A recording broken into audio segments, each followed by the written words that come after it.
The locomotive whistle pierced the black hills like a scream, but Samuel Hayes knew real terror when it came on silent moccasins. An arrow whistled past his ear, embedding in the pine, trunk inches from his head.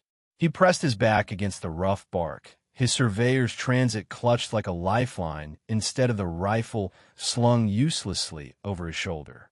Below, in the shadowed valley of Bear Creek, 3 of his rail crew lay sprawled, and the dirt good men from back east turned to carrion in seconds. The 4th, young Tommy Riley, had been yelling until a tomahawk silenced him forever. Samuel had never fired a shot in anger. Hell, he'd never even drawn a bead on a rabbit. His tools were chains and levels, plotting the iron path that would carve through these sacred Dakota hills for the Northern Pacific Railroad. But the Lakota riders circling the ridge didn't give a damn about progress.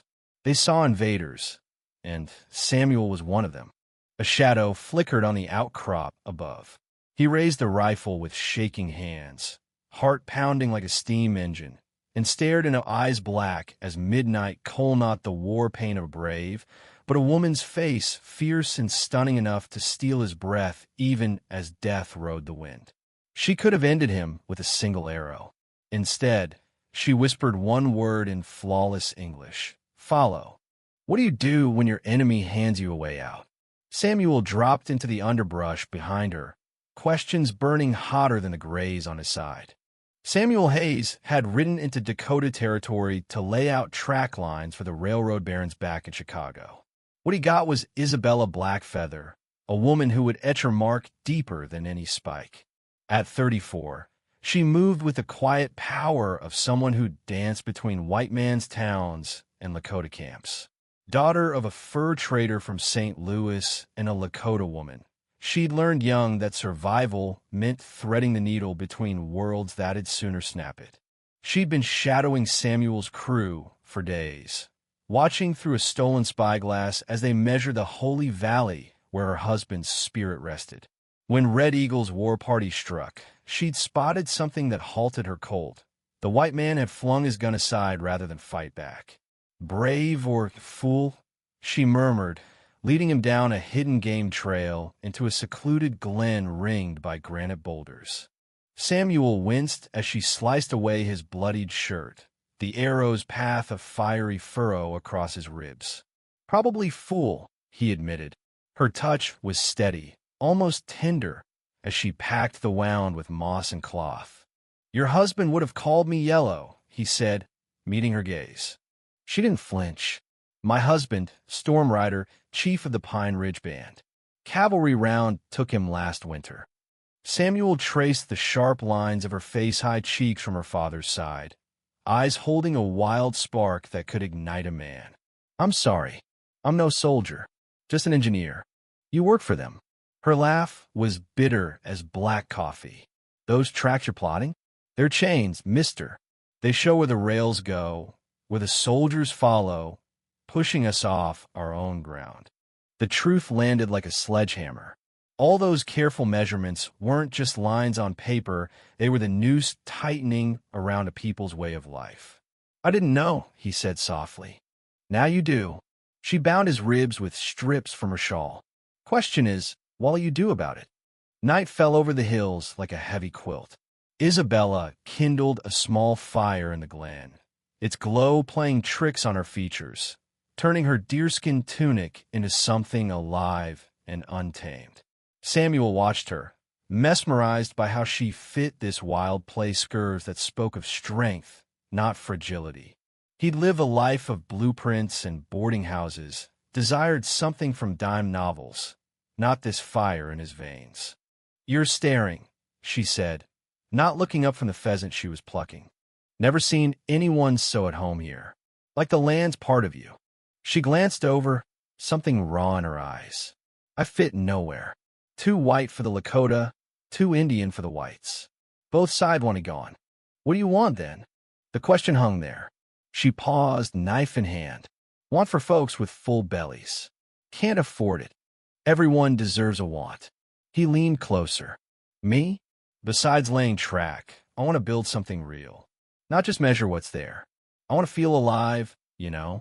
Like this matters. She studied him, firelight dancing in her eyes. Then she shifted nearer, sage and earth scent wrapping around him. Alive means knowing some fights are worth losing everything for. Her lips met his soft, tasting of pine sap and defiance. Samuel froze, then melted into it, a groan escaping as her tongue teased his. He'd never kissed a woman, never crossed that line. But with Isabella, it felt like coming home to a storm. She pulled back, searching his face. How's a man like you never been kissed? Waiting for the right one. Didn't know it was you till now. They hunkered in the glen for 3 days. Red eagles, braves combing the hills below. Shared meals, turned to stories Isabella, teaching him to read animal tracks. Samuel showing her how to sight a level. Nights blurred into tension, glances across the flames building to touches that left them breathless. On the 4th dawn, she led him deeper into the valley, to a hidden meadow etched with ancient carvings buffalo, thunderbirds, figures frozen in eternal hunt. Storm riders buried here, she whispered, kneeling by a cairn of stones. With our daughters, twins, gone in a measles outbreak the week he fell. Samuel's throat tightened. He dropped beside her. Isabella, I see it now. Why do you fight? Tears tracked her cheeks. This ain't land, it's our blood, our ghosts.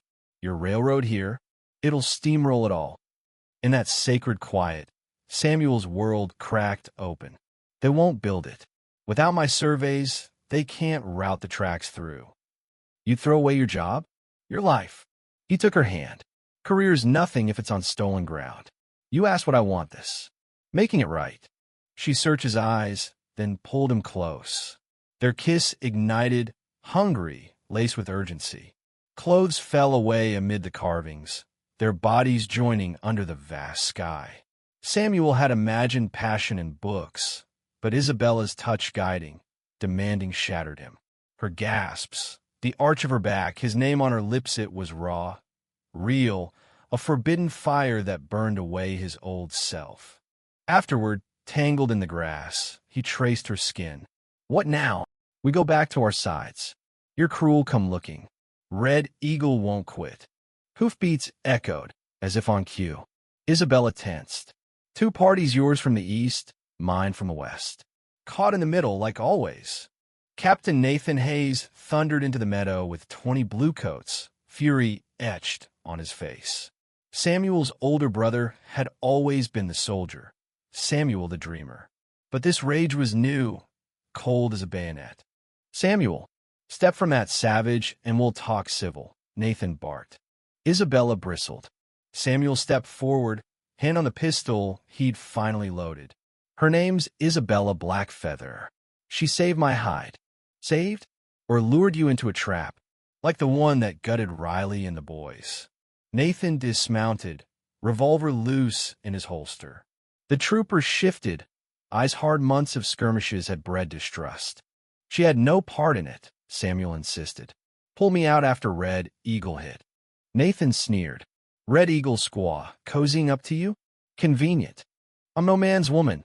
Isabella shot back. Widow, guarding what's holy from your iron snake.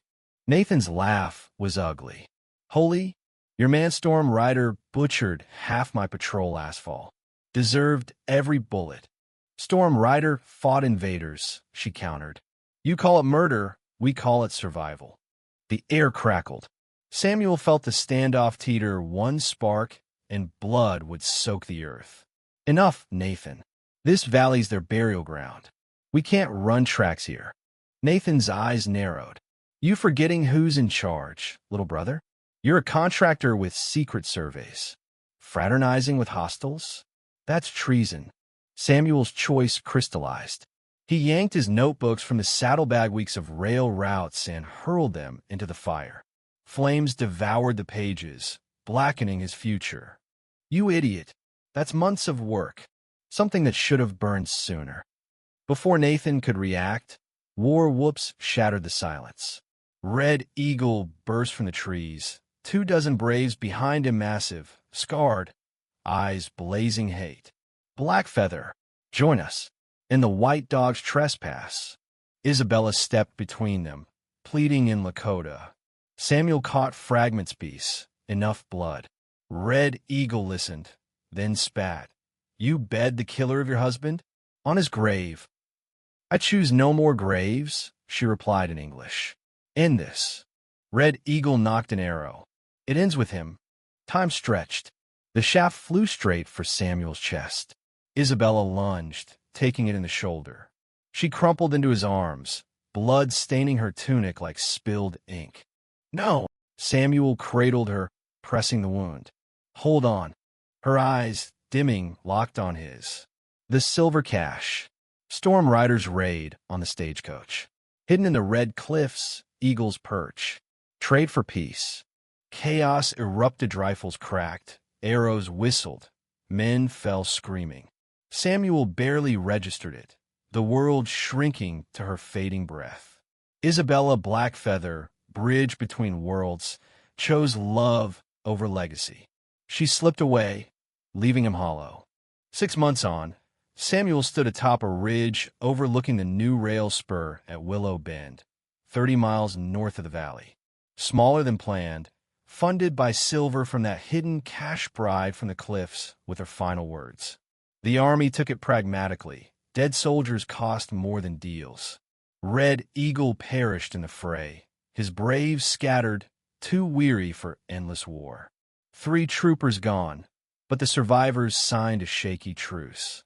Nathan hadn't spoken to him since. Career was in ruins.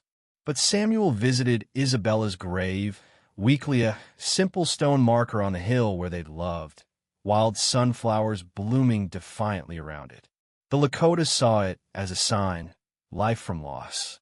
He drew maps now for the territory office, routing tracks around holy sites, balancing progress with respect. Some Sundays he just sat, recalling her laugh, the wild taste of her kiss. The sun dipped behind the hills, painting the sky fiery. A wolf howled the Stanta call, once ominous, now just the land breathing. Samuel Hayes had come to Dakota to lay iron tracks. Instead, he found a love that forged his soul anew, teaching that some ground's honor, the dead's rest demanded every sacrifice. The wind rustled the flowers, carrying her echo. Alive means fighting for what's worth dying for. What do you think? Would you burn your life's work for love like that? Drop a comment below. Side with Samuel's choice or call it naive. What's your take on forbidden romance in tough times? Let's hear it.